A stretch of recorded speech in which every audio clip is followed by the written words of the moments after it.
Vamos a continuar este mes con lo que es el discipulado. En este año va a ser el último mes donde vamos a estar viendo el tema del discipulado. El siguiente mes va a comenzar misiones y ya al finalizar el año va a continuar la acción social. Entonces se ha dividido la agenda del año en esa forma. Pero bueno, en el primer culto compartía algo que a mí me emocionó muchísimo hace un par de sábados. Observaba algo que me dormí, me atonté, no sé qué término decirles, de tomar aunque sea una fotografía. Y yo estaba parado ahí a la entrada para lo que es el patio y empiezo a observar, y de este lado estaba un grupito siendo discipulado. Y un poquito más adelante, otro grupito haciendo discipulado. En el primer aula, otro grupito siendo discipulado. Y cuando me doy cuenta, levanto la cabeza ahí, salía el hermano Leo de la última aula, también él discipulando. Y me llenó de emoción, me llenó de gozo. ¿Sabes por qué? Porque ese es el propósito que tenemos para esta vida. A ser discípulos. Fuimos llamados a ser discípulos. No fuimos llamados a desarrollar un ministerio. Sin embargo, si bien sirve mucho, por ejemplo, está el ministerio de limpieza, mantenimiento, el ministerio de alabanza, hay muchos ministerios, puede haber, pero sin embargo no fuimos precisamente llamados a hacer eso. Tener un ministerio no te garantiza el hecho de que estés cumpliendo la voluntad de Dios, porque la voluntad de Dios es hacer discípulos, ¿verdad? Esos ministerios te ayudan muchísimo. ¿Para qué? Para formar discípulos. Por ejemplo, está el ministerio de los niños. ¿Saben que el ministerio de los niños es normalmente el ministerio que menos quiere tomar la gente en estos tiempos? ¿Sabes por qué? Porque estamos acostumbrados que todo tiene que ser rápido, todo tiene que ser instantáneo. Y el ministerio de los niños es a largo plazo. Es sembrar a largo plazo. Y a veces queremos un ministerio, no, ¿sabes qué? De pasar enfrente y que toda la gente me vea y todo, pero el de los niños, ¿para qué lado? ¿Por qué? Porque queremos que la gente nos vea. Y eso es a veces normal, pero no está bien. No está bien. Entonces, volviendo a lo anterior, veía esa escena, me encantaba. Al otro día, también estaba aquí, miro para aquel lado. Gente en unas mesas ahí siendo discipuladas. Y dije, gracias a Dios.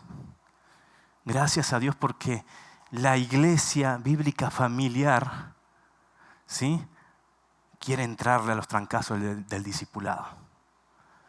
Quiere ser una iglesia misionera, discipuladora. Y me llenaba de gozo. También el día miércoles me tocó el privilegio de poder estar compartiendo el devocional. ¿Quién pudo ver el devocional el miércoles? Ok. Compartí acerca de Elías y Eliseo. Cómo Elías era el mentor y Eliseo fue su discípulo. Y estaba compartiendo que incluso eran muy diferentes ellos. Es más, hasta físicamente. Uno era todo peludo y Eliseo era pelón. ¿Sí? Incluso está muy chistoso el relato cuando le dice unos jóvenes a Eliseo, le dicen, ¡hey, pelón, pelón, sube! ¡Pelón, pelón, sube! ¿Sí? Mofándose, burlándose de eso, de que era pelón calvo. Y entonces dice la palabra de Dios que salieron 2 osos y mataron a los jóvenes. Entonces, no le digan nada a Wally, por favor. Sí, no le digan nada. ¿Sale? Ok. También veíamos en ese devocional que Elías fue una persona que trató con gente muy importante, con reyes, con Ocosías, con Jezabel. Pero sin embargo Eliseo trató con gente común. Un herrero, ¿sí?, una viuda. Sus ministerios fueron totalmente diferentes. Pero sin embargo Dios obró en ellos. Y con lo que terminé de compartir en el devocional fueron con 2 versículos, con Efesios 2:10 y Efesios 3:20. El 2:10 dice que somos hechuras suyas en Cristo Jesús para buenas obras, que Dios preparó desde la fundación del mundo para que anduviésemos en ellas. Pero sin embargo me encantó, y en la mañana el pastor mandó en el grupo, tenemos un grupo ahí de compas, ¿sí? Y lo compartió con una versión diferente, con la nueva traducción viviente. Y escuchen lo que dice, me gustó muchísimo. Dice, pues somos la obra maestra de Dios. ¿Sabes? Eres la obra maestra de Dios. Dice la palabra de Dios de que Él te formó desde el vientre de tu madre. Él entretejió todo, cada tendón, cada célula en su orden, en su lugar, para que salgas tú. ¿Sí? Eres la obra maestra de Dios con un propósito. ¿Sí? Y en el 3:20 va hablando de que Dios nos dará más abundantemente de lo que pensamos o creemos. ¿Y por qué compartía ese devocional? Porque no necesariamente el discípulo tiene que ser exactamente igual a su mentor. Porque son personas diferentes. Y Dios tiene un propósito especial para cada uno. Y Dios tiene un propósito especial para ustedes. Ok, ya con eso en mente, hoy vamos a hablar de un personaje. Se encuentra en Hechos capítulo 10, si me acompañan, capítulo 9, perdón. Hechos capítulo 9. Les hago una pregunta. En el Nuevo Testamento, aparte de Cristo, aparte de Jesús, ¿cuál es el personaje más importante que se ve? De a uno, por favor. Pablo, exactamente. Pablo es el personaje más importante. ¿Por qué? Porque muchas de las cartas fueron escritas por Pablo. Se las envió a las iglesias. Y entonces el Nuevo Testamento tiene muchísimo de Pablo, pero muchísimo de Pablo. Ahora bien, ¿quién le predicó a Pablo? ¿Quién? Jesús. Y también, ¿quién utilizó Jesús para que se acerque a Pablo y vea? ¿Se acuerdan? Se encuentra en ese capítulo 9. Se llama Ananías. No sé si recuerdan que lo manda el Señor. Mejor vamos a leerlo, ¿sí? Está mejor. ¿Sale? Vamos, capítulo 9, verso 10. Hechos 9:10 dice lo siguiente. Y había entonces en Damasco un discípulo llamado Ananías. Dice, a quien el Señor le dijo en visión, Ananías. Y él respondió, venme aquí. Y el Señor le dijo, levántate y ve a la calle que se llama Derecha y busca en casa de Judas a uno llamado Saulo. Ese Judas no era Iscariote, ¿eh? Dice, a Saulo de Tarso, porque he aquí él ora. Y dice, y ha visto en visión a un varón llamado Ananías, o sea él, que entra, le pone las manos encima para que recobre la vista. Versículo 13. Entonces Ananías respondió, Señor, he oído de muchos acerca de este hombre. ¿De qué hombre era? De Saulo, ¿sí?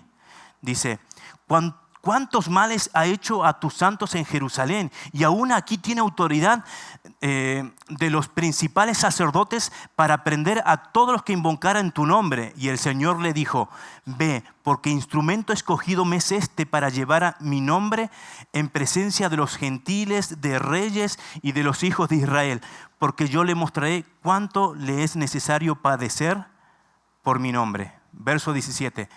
Fue entonces Ananías, entró en la casa y poniendo sobre él las manos dijo, hermano Saulo, el Señor Jesús que se te apareció en el camino por donde venías, me ha enviado para que recibas la vista y seas lleno del Espíritu Santo. Y al momento le cayeron de los ojos como escama. Yo pienso que fueron los primeros lentes de contacto, los primeros pupilentes del mundo.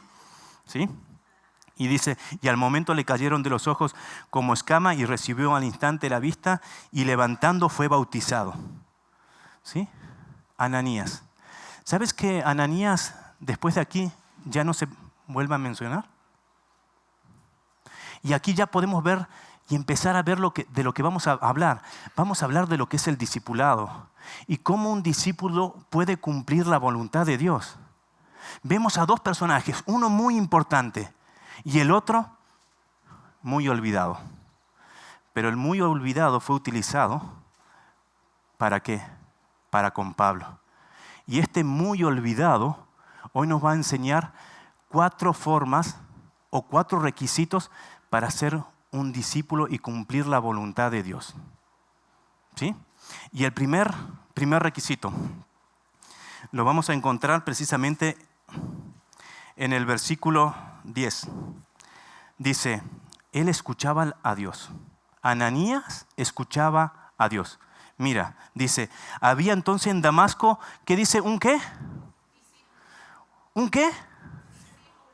Un discípulo. Exactamente. Ya nos enseña que Ananías era discípulo. ¿Sí? Y miren lo que dice.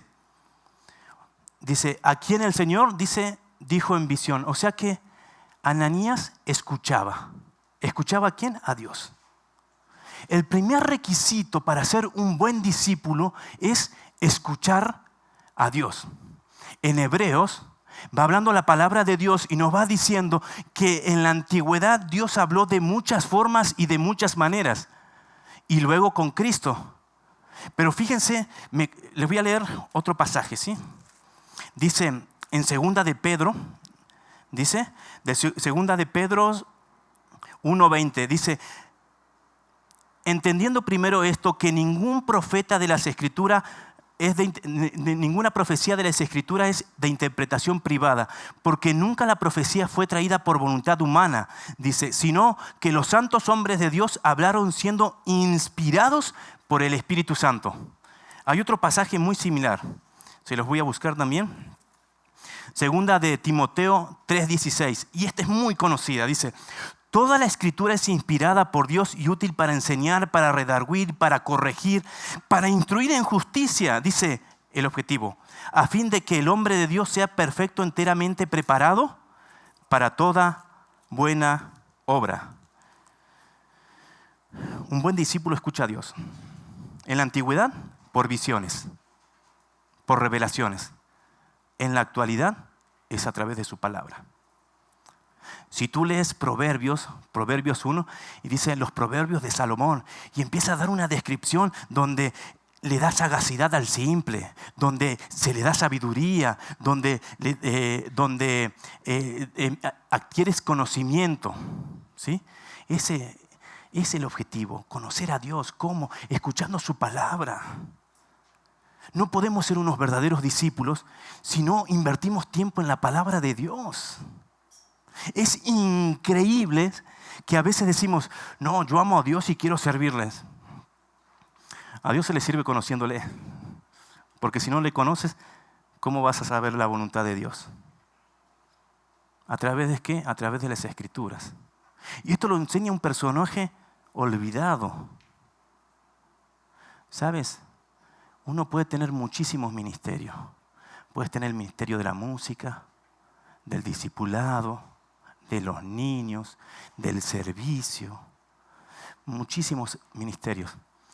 Pero ahora bien, si no buscas a Dios, no vas a conocer su voluntad. Si no buscamos a Dios, no vamos a saber cuál es la voluntad perfecta para cada uno. Y Ananías nos enseña eso, escuchar a Dios. Escuchar a Dios es buscarle, es conocerle, es invertir tiempo, es memorización. Si no, ¿cómo Dios se va a revelar a tu vida, a mi vida? ¿Cómo se va a revelar si no lo hacemos de esa forma? El hecho de deleitarse en meditar su palabra. No solamente es leer un devocional ahí en 5 minutos y ya se acabó. No. ¿Sí? Les hago una pregunta. ¿A alguno de ustedes le gusta comer la comida masticada de otra persona? Es horrible, ¿verdad? Solo pensarlo. Sin embargo, a veces comemos la comida masticada espiritual de otra persona y no la masticamos nosotros. Y no meditamos en eso. Ya la masticó él, ya me la enseñó, ¿verdad? Y suena grotesco, sí, ¿verdad? Suena grotesco, suena feo. Ahí. Sin embargo, suele pasar y es más común de lo que pensamos. ¿Por qué? Porque aprender a masticar la comida de Dios, aprender a masticar es meditar, invertir tiempo. No es instantáneo, es un proceso. Y una vez que uno empieza a masticar, como el bebé, ¿sí? Le das a probar un poquito de comida, una comida nueva, y ya de uno hacen una cara así. Si le das un limoncito, hacen una cara. Y luego que quiere probar de nuevo.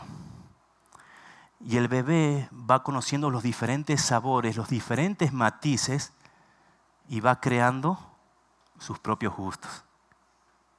En la palabra de Dios pasa muy similar. Uno empieza a meterse en la palabra de Dios, a ahondarse, a masticar la palabra de Dios y dice, oh, esto está interesantísimo y alcanzó a degustar un sabor. No, ¿sabes qué? Quiero más y se avienta. Y luego sigue leyendo, oh, esto también está muy rico, está muy sabroso. ¿Sí? Me interesa y se avienta otro clavado. Y así se escucha la palabra de Dios. No estoy diciendo, ¿sí? Quiero que quede muy claro, no estoy diciendo que está mal escuchar a alguien que le esté enseñando, porque el Espíritu Santo obra de grandes maneras, pero lo mejor es lo directo con Dios. Por ejemplo, en el libro de los Hechos, cuando fue llamado Pablo y Bernabé, dice la palabra de Dios que habló a los líderes y el Espíritu Santo dice, apárteme a Pablo y a Bernabé. Dios siempre obra en múltiples zonas de guerra, de batalla. ¿Para qué? Para que se cumpla el objetivo. Ese es el primer objetivo. Perdón. ¿Me pasas el agua, amor? Ese es el primer. Lo primero es escuchar a Dios. Siempre. ¿Quieres ser un buen discípulo? Escucha a Dios. Escucha a Dios. Invierte la palabra. Perdón. Invierte en la palabra de Dios. Lo segundo, lo vamos a ver, en el versículo número 10 también. Dice, había entonces en Damasco un discípulo llamado Ananías, a quien el Señor dijo en visión, Ananías, y él respondió, henme aquí, Señor. ¿Sí? Versículo 13. Dice, entonces Ananías respondió, Señor, he oído mucho de muchos acerca de este hombre, cuántos males ha hecho a tus santos en Jerusalén. ¿Sabes? Lo segundo es orar a Dios. Y tú dices, ¿de verdad? ¿Qué pasó aquí con Ananías? ¿Sabes qué hizo Ananías? Abrió su corazón. Pero Señor, he escuchado mucho de este hombre. Este es un asesino. Al principio del capítulo dice, Paulo, dice, respiraba muerte. Literalmente dice así. Dice, versículo 1.9 dice, Saulo respirando a una amenaza y muerte contra los discípulos del Señor, vino el sumo sacerdote. Ananías le decía al Señor, oye Señor, pero me estás matando, me estás enviando a que me maten. Este tiene poder, este tiene autoridad. Y no me lo ha dicho uno, me lo ha dicho un buen de gente. Y respiraba muerte, dice la palabra de Dios, Pablo, respiraba muerte. ¿Sabes? No es malo sentir miedo. ¿Sabes cuántas veces he escuchado? No es que tienes que predicar, pero no tienes que sentir miedo porque Dios está contigo. Eso es ser religioso. Eso es una mentira total. Vemos a un discípulo donde dice, ¿sabes qué? Señor, me estás mandando a la muerte. Este tiene autoridad. Este me va a matar. No es malo sentir miedo. Lo malo es dejarse anular por el miedo. Ese es el detalle. Y si tú me dices, no, es que está cerrado, Omar, te voy a dar otros personajes. ¿Se acuerdan de Abraham? El padre de la fe. En un momento dado se acerca con el faraón y le dice, ella es mi hermana. Y no era su hermana, era su esposa. Tenía miedo que lo maten, tenía miedo que lo lastimaran. ¿Quieres ver otro personaje con miedo? Hablemos de Elías. Este profeta que oró a Dios, descendió fuego del cielo y consumió todo. Este profeta que oraba y había sequía en la tierra. Este profeta que se escondió en una cueva que tuvo miedo. El problema no es tener miedo. El problema es anularse por el miedo. Y a veces tenemos miedo de compartir el evangelio y no es miedo, es orgullo. ¿Por qué? Porque soy en la escuela donde estoy estudiando, tengo una cierta imagen. ¿Cómo voy a compartir el evangelio? No, me van a rechazar. Y eso no es miedo, es orgullo. ¿Por qué? Porque quieres cuidar tu imagen. Y a veces tenemos miedo de compartir al jefe, a tu compañero de trabajo o a mi compañero de trabajo. No, pero ¿qué va a hacer? Voy a perder mi trabajo. Me van a decir algo. Y eso no es miedo, también es orgullo. Y pasa a ser miedo porque vamos a perder algo quizás. Ananías tenía miedo. Y a veces el miedo y el orgullo van muy entrelazados. Y es falta de seguridad. A veces decimos, no, ¿cómo le voy a predicar a mi amigo? ¿Qué va a pensar de mí? ¿Sabes una cosa? Si hacemos eso, no somos su amigo. Porque si realmente seríamos amigos de esa persona, le predicaríamos el evangelio. ¿Por qué? Porque va a ser condenado al infierno. Y no quisiéramos que él se termine en el infierno. No es miedo a veces es orgullo. Es inseguridad. Y tenemos que aprender a separar las cosas. ¿Es válido tener miedo? Sí, es válido. Pero también es importante para ser un verdadero discípulo acercarnos a Dios y decirle, Señor, tengo miedo. Y no como el meme. Señor, estoy sintiendo pánico porque quizás pierda mi trabajo, pero quiero obedecerte. Dame fuerzas. Señor, tengo miedo de compartir el evangelio a mi amigo porque quizás pierda la amistad con él. Es a veces mejor perder la amistad con alguien que el propósito de Dios. Y eso es lo que nos enseña Ananías. Un personaje olvidado, pero con mucha enseñanza para nosotros para ser buenos discípulos. Primero tenemos que escuchar a Dios. Y segundo, tenemos que abrir nuestro corazón, hablarle a Dios, orar a Dios, para poder cumplir el propósito que Dios tiene para nuestras vidas. Y uno, quizás me dicen aquí, pueden pensar y decir, bueno, pero ¿qué papas tuvo para Ananías, no? Se le acercó el Señor Jesús y directamente le dijo, Ananías, mira, ve a tal casa, en tal dirección, y tienes que hacer esto, esto y esto. ¿Sabes? A mí me encantaría que Dios se me acercara y me diga, oye Omar, el propósito que yo tengo para tu vida es este y este. Me encantaría, sería fabuloso, sería fantástico. ¿Alguna vez pensaste eso? Que Dios te diga, ¿sabes qué? No sé, José, ¿sabes qué? El propósito que se tiene para ti es esto y esto. ¿Te hubiese gustado? ¿A quién le hubiese gustado eso? ¿O le gustaría eso? ¿A mí? A mí me encantaría. Pero las cosas no son así. Dios se manejó de una forma con él. Con nosotros se está manejando de otra forma muy diferente. Vamos a ver el tercer punto. A ver, quiero ver cómo vamos en tiempo nada más. Muy bien, vamos muy bien. Dice, Ananías tenía un propósito de parte de Dios. Y es el propósito que hablábamos recién. Dice, levántate y ve a la calle que se llama Damasco, ¿sí? Que se llama derecha, y busca en casa de Judas a uno llamado Saulo de Tarso, porque aquí él ora. Y dice, ya ha visto en visión a un varón llamado Ananías que entra y le pone la mano encima para que recobre la vista. Bien clarito. Bien clarito. ¿Cuál es el propósito de Dios para tu vida? ¿Cuál es el propósito de Dios para mi vida? ¿Quieres saberlo? Dice la palabra de Dios, ved y hacer discípulos a todas las naciones, bautizándolos en el nombre del Padre, del Hijo y del Espíritu Santo, y enseñándoles que guarden todas las cosas. No necesitamos que se aparezca Dios. Dios es claro. El propósito es ir a ser discípulos. No necesitamos que haya un resplandor. No necesitamos que caiga fuego del cielo. Lo que necesitamos es obediencia. Y hablamos al principio, somos diferentes, sí. Dios tiene un propósito especial para tu vida.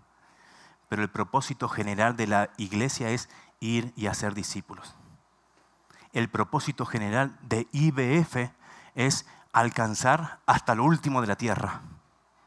Me llena de gusto lo de Pedro y Ana, obviamente, y de toda su familia.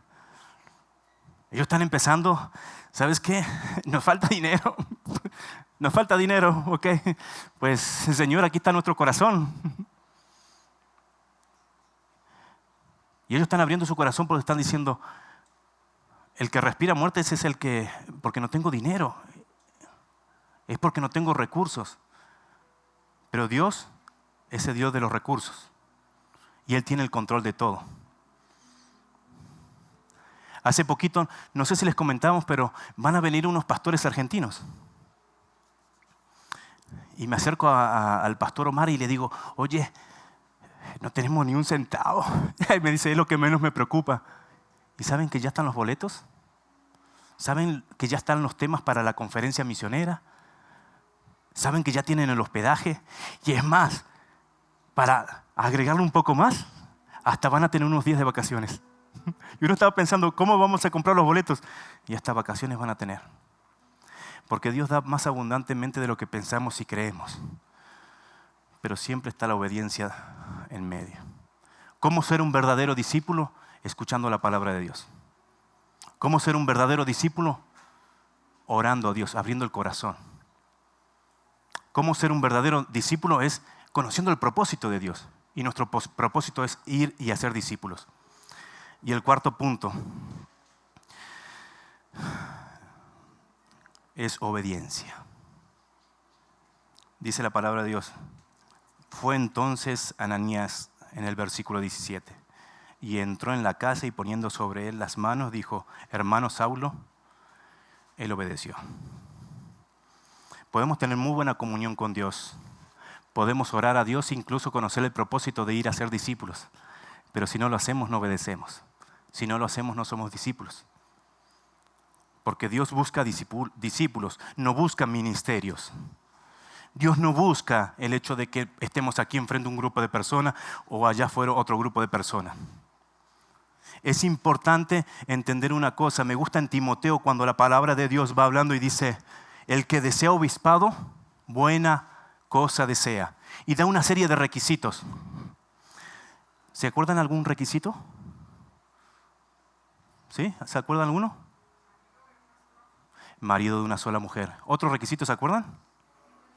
No dado al vino, que cuide bien su casa, exactamente. Que no sea neófito. Y me gusta y me encanta, ¿sabes qué parte de todos los requisitos cuando va diciendo que gobierne bien su casa, que tengan sujeción a sus hijos?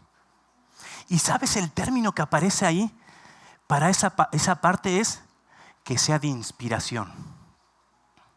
¿Sabes? Mucha gente quiere ser obispo, quiere estar en el frente, quiere estar en alabanza, quiere quizás compartir desde aquí arriba. Y eso es lo que busca para que lo vea la demás gente, no para agradar a Dios. Los lugares los da Dios. Y cuando somos discípulos, vamos a cumplir todo y acabar los requisitos del obispo. Y Dios va a levantar y te va a dar el puesto que Él tiene para ti. Más abundantemente de lo que pedimos o deseamos. Y luego el otro requisito dice que cuide bien a la iglesia. No dice que gobierne bien a la iglesia, dice que cuide. 2 puntos muy importantes. Ser de inspiración en la familia y cuidar a la iglesia. ¿Sabes por qué? Porque el discipulado comienza en la familia. Cuando eres inspiración como cabeza de hogar, cuando eres de inspiración como ayuda idónea, vas a tener hijos en sujeción. y los vas a inspirar a seguir a Dios. Y ahí comienza el primer discipulado. Cuando ya tienes eso, puedes integrarte a la iglesia tranquilamente y ser de ejemplo a los demás e inspirar y cuidar a la iglesia. Dios no quiere ministerios, quiere discípulos. Y me encanta, gracias, me encanta la parte del versículo 13 que dice así.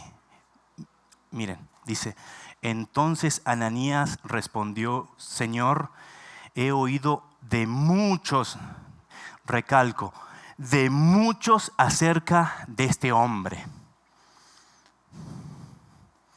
Ananías escuchó de muchas personas que el que tenía que ir a compartirle, a tocar, a orar por él, era un asesino. Y no de uno, sino reafirmado por muchas personas. ¿Sabes qué hizo Ananías? Decidió callar a esos muchos y escuchar a uno. Escuchar a Dios.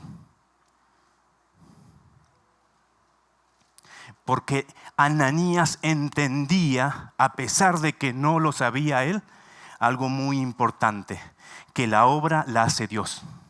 Y sabes, aquí a la vuelta hay muchos Pablos que necesita que uno se acerque y les comparta.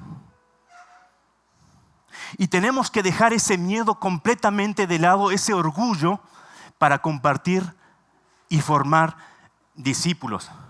Entender que la obra no la hacemos nosotros. Pero quiero que leamos algo. Dice la palabra de Dios, verso número 6. Dice, él temblando, ¿de quién habla? De Pablo. Pablo ya se le apareció Cristo, se cayó y dice, y él temblando y temeroso dijo, Señor, ¿qué quieres que yo haga? ¿Sabes qué conlleva el obedecer? Entender que yo no hago la obra. Y es entender que Dios ya está obrando en la otra persona. Y a veces no entendemos, hermanos, y pensamos que nos van a rechazar.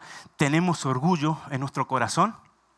Y sabes, hay Pablos allá afuera que ya están temblando de miedo, necesitando que nosotros nos acerquemos a compartir el evangelio. No sabemos cuáles son esos Pablos. No lo sabemos. Pero Dios ya está trabajando en ellos. Y lo que está pidiendo es obediencia. Y no sabemos a quién le vamos a predicar. Pero una de esas se levanta una persona de esas que van a trastornar el mundo por completo. O una de esas se levanta una persona como Ananías, que fue olvidado quizás. ¿Sabes qué enseña esto aquí? Que lo importante es compartir el evangelio. Lo importante es escuchar la palabra de Dios. Abrir nuestro corazón, orar a Dios. Buscar el propósito de Dios y obedecerle. Y no te estoy diciendo, busca un ministerio. Busca ser un discípulo. Busquemos ser un discípulo verdadero. ¿Para qué? Para alcanzar a esos Pablos que están temerosos y temblando porque Dios ya tocó sus corazones. Entender, hermanos, que no hacemos las obras nosotros, que Dios es el que cambia los corazones. La palabra de Dios dice que el Espíritu convence de pecado, ¿sí?, de justicia, ¿verdad?, y de juicio. Tenemos que entender que cuando nos rechazan, no nos rechazan a nosotros, rechazan a Dios. Y para cerrar, me dio gusto, como les comentaba, ver diferentes grupos que estaban discipulando. ¿Sabes? Tú también puedes ser parte. ¿Sabes? Tú puedes ser una de esas personas que levante esta iglesia. Y no quiero terapiarte ni nada. No. Dios tiene un propósito para ti. ¿Sabes por qué? Porque eres obra de Dios. Mi pregunta es, sinceramente, ¿qué vamos a hacer, hermanos? ¿Quieres ser discípulo? Ananías, claro. ¿Quieres ser un instrumento de Dios? Hay lugar. No se puede ser un neófito. Hay que aprender. ¿Quieres practicar? Salgamos a evangelizar. ¿Qué vamos a hacer, hermanos? Oremos, ¿sí? Querido Padre, muchas gracias, Señor, te doy porque en tu palabra hay personas que han resaltado muchísimo, pero a veces detrás de esas personas también hay personas que nos olvidamos de ellos, Señor, y pensamos de que no son muy importantes. Sin embargo, han trascendido hasta estos momentos, Señor. Dios, en este momento quiero rogarte por los que estamos aquí, Señor. Rogarte, Señor, ya que hay mucho trabajo, la mies es mucha y los obreros son pocos, Señor, y tú estás llamando a obreros a ser discípulos, Señor. No conozco el propósito específico de cada uno de los que estamos aquí, pero conozco el propósito general de ir y hacer discípulos, Señor. No sé si de aquí se van a levantar grandes predicadores, evangelistas, Señor, enseñadores, grandes servidores, no lo sé, Señor. Quizás es preferible tomar el papel de Ananías, pero buscar hacer tu voluntad antes querer resaltar y no obedecer tu voluntad, Señor. Te ruego por los corazones que están aquí, que les guardes y los protejas, Señor, y que les guíes con tu espíritu, Señor, para buscar obediencia y ser discípulos, Señor. Te agradezco mucho en Cristo Jesús. Amén. Están despedidos, hermanos. Si no es...